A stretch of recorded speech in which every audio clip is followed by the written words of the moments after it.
Hi there farmers, this is John McRobert. I'd like to speak to you briefly about wheat nitrogen management. This of course is a very important aspect of wheat management because nitrogen has a significant effect on the yield and protein quality of your wheat.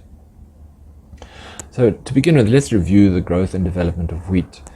This little diagram or illustration shows the wheat development from planting through to maturity, highlighting some key stages. At the 3-leaf stage, which occurs around 20 days after planting, the plant begins to tiller and the crown roots begin to grow. But also the little ear is being initiated and formed. The next important stage is first node. This is when you can feel a little bump on the stem just above the soil surface. It occurs around 35 days after planting.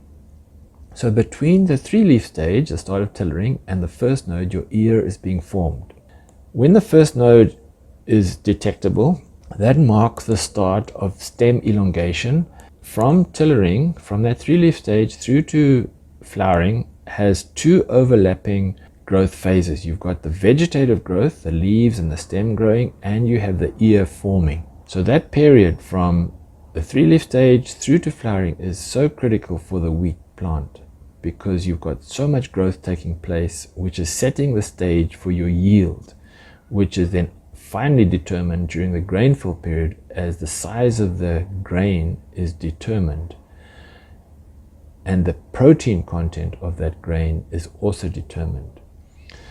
So our nitrogen is key to this whole growth phase. Now, I've shown you this before. These growth phases are determined largely by 2 things. That's the planting date and the altitude. And the planting date and altitude determine the temperature profile through the season, through the winter season. So when we plant early, temperatures are relatively warm, but they are declining towards June, July, and then they're increasing through August. So when you plant early, these stages from planting to flowering occur relatively quickly because it's relatively warm compared to when you plant late. But when you plant early, the grain fill period occurs during the cooler part of the year, so it's extended, it's long.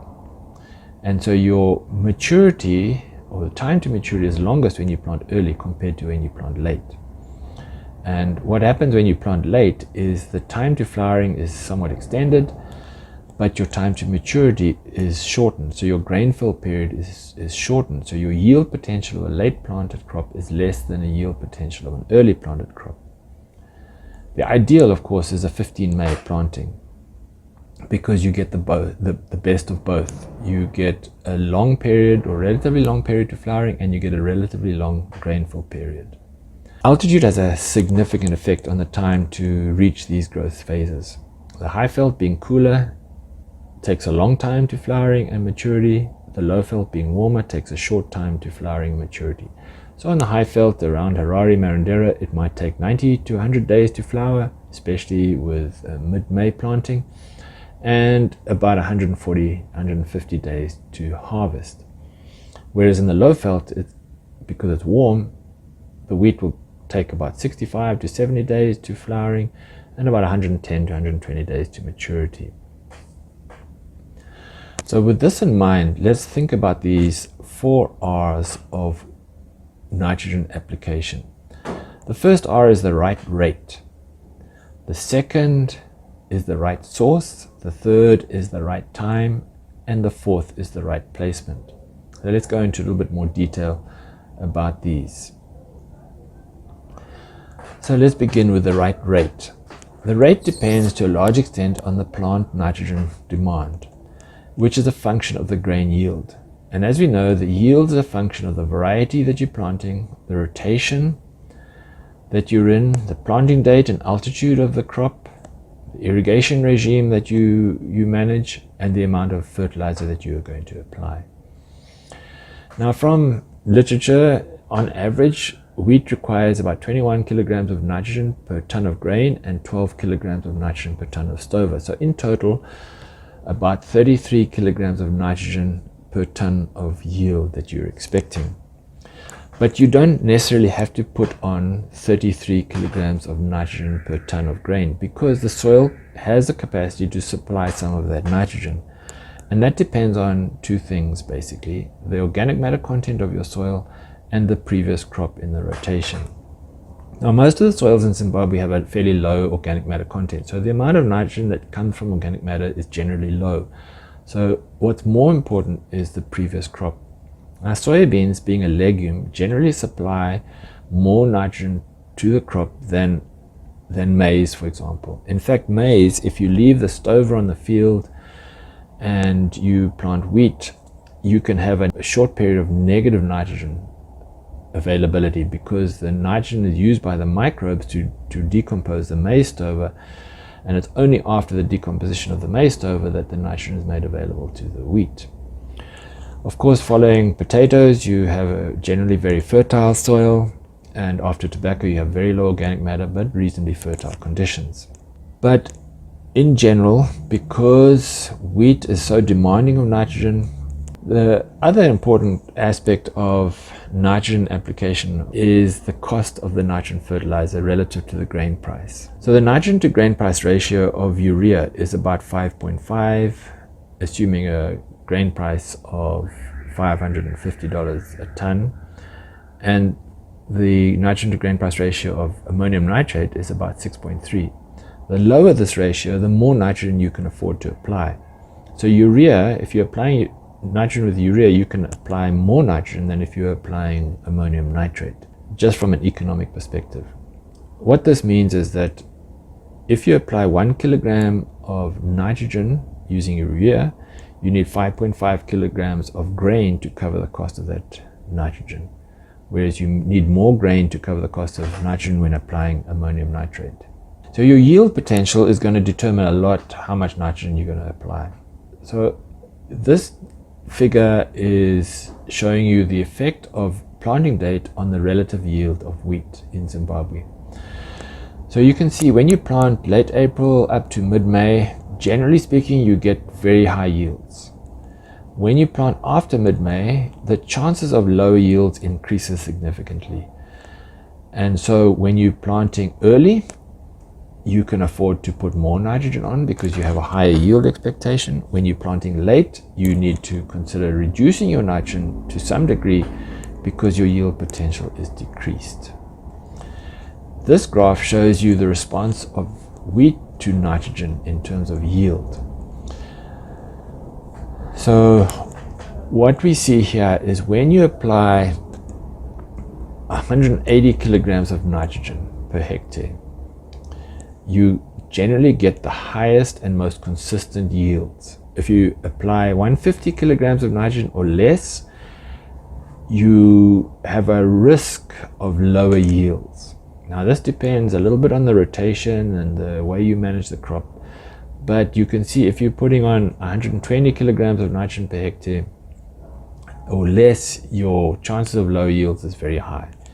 Similarly, if you apply more than 200 kilograms of nitrogen per hectare, you do run a risk in some situations of lower yield, and that's simply because the high nitrogen is creating a very vegetative plant, very lush plant, and you can get lodging and more disease. So on average for yield, you're looking at least 180 kilograms of nitrogen per hectare, but the range is between 150 and 210 kilograms of nitrogen per hectare. But there's another component to this story, and that's the grain protein content. So these are the same data from before, but we looked at the grain protein content of the wheat. And you can see here that when you apply less than 180 kilograms of nitrogen per hectare, the chances of lower protein increase. Whereas if you put 180 or more kilograms of nitrogen per hectare, you will generally achieve the 11.5% protein or more that's required by the GMB standards. So what this basically means is that we need to put on at least 180 kilograms of nitrogen per hectare to achieve good yields and high protein. When we look at the source of nitrogen that you can apply, we are most familiar with urea and ammonium nitrate. So urea has 46% nitrogen, ammonium nitrate about 34% nitrogen. Ammonium sulfate is another option, has 21% nitrogen. The cost of these fertilizers has increased significantly, so now the cost of a unit of nitrogen, or a kilogram of nitrogen in urea, is about $3 something, and ammonium nitrate about $3.50, and ammonium sulfate about $3.90. Other sources of nitrogen are just too expensive for considering applying to wheat. So we've looked at this nitrogen grain price ratio already. So urea is the most cost-effective nitrogen source. But you need to remember that there are some considerations in its application.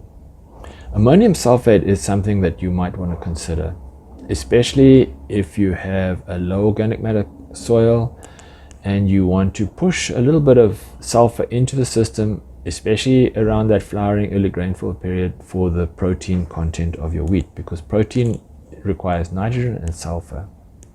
So if you had a low sulfur basal fertilizer application and a low organic matter soil, you may want to put one of your top dressings, usually the one around flowering, with ammonium sulfate. Now there are two main sources that you're going to use, either urea or ammonium nitrate. Now urea is highly soluble, high N, and a cost-effective fertilizer. When you apply it to the soil, the urea itself is not immediately available. It has to be converted to ammonium and nitrate. And this process takes 1 to 2 weeks and requires water, an enzyme called urease in the soil, and relatively warm conditions. So if the conditions are cool and cold like we've had recently, this conversion will take longer. So you don't get an immediate response from urea as you do with ammonium nitrate. There is a risk of loss of nitrogen using urea.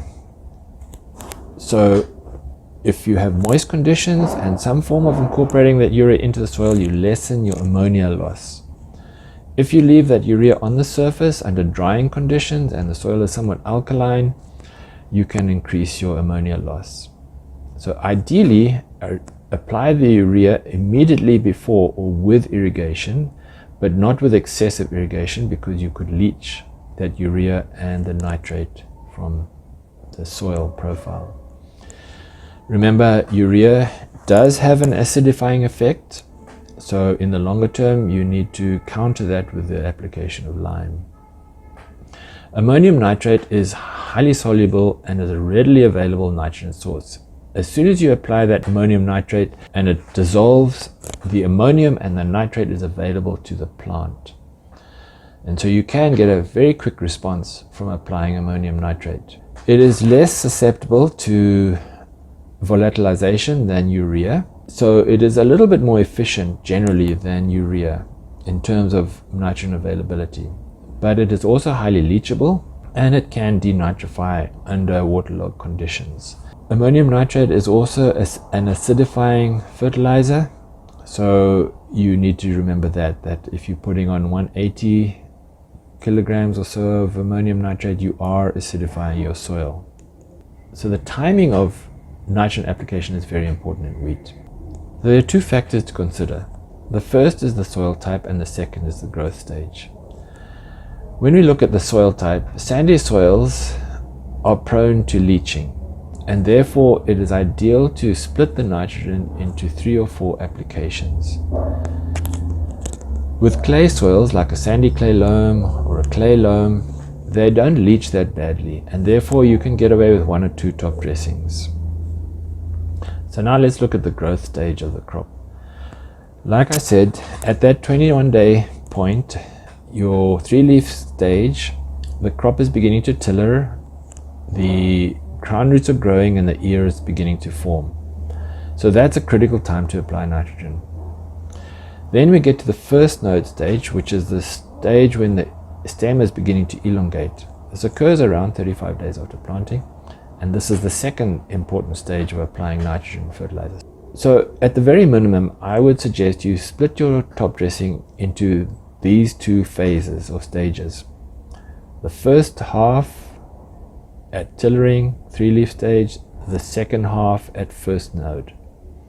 But if you're on sandy soils and even on clay soils, you may want to split your nitrogen further.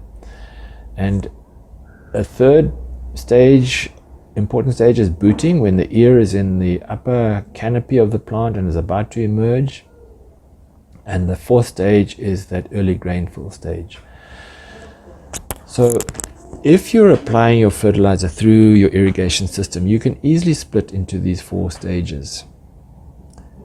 A minimum of 2 stages, 3-leaf and first node, or you can split it into 3-leaf stage, first node and booting, or you can split into 4, 3-leaf stage, first node, booting, and early grain fill stage. If you're concerned about your protein contents, in other words, you want to achieve that grade A wheat, then an application at that early grain fill is important, because it'll just provide that nitrogen that will go into the grain as protein. Now remember, when you're applying based on growth stage, you need to be looking at the growth stage of the crop, and don't rely on these dates necessarily. Like I've put there 21, 35, 50 and 75 days.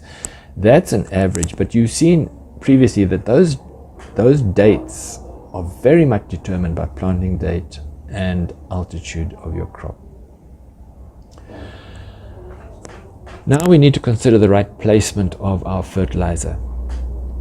Now remember, urea and ammonium nitrate are highly soluble, so we can apply them through the irrigation system. But many farmers are going to apply this fertilizer with a spreader, a tractor and a spreader. And when you're using a tractor and a spreader, it's probably best just to split twice at 3-leaf and first node. Because if you start going into the field frequently, you're going to cause a little bit of damage to your wheat, although that damage is relatively small. So when you're using a spreader, ensure you get the correct calibration, you drive the tractors in a consistent speed, and you have accurate spacing between the travel paths of the tractor spreader. The best system, I think, is to apply the nitrogen through the irrigation systems. Now this does depend on the way you irrigate. So if you're using sprinkler systems, you would apply that fertilizer into the system in the last hour of the cycle to reduce leaching. And you calculate the area covered by the sprinklers and apply the appropriate quantity of fertilizer into the intake side of your pumping system. Now, the uniformity of application using sprinklers is not so good, because these sprinkler systems, unless they're very well laid out and very efficient with the right nozzles and pressures and so on, you do get variation in your water application, and therefore you'll also get variation in your nitrogen application.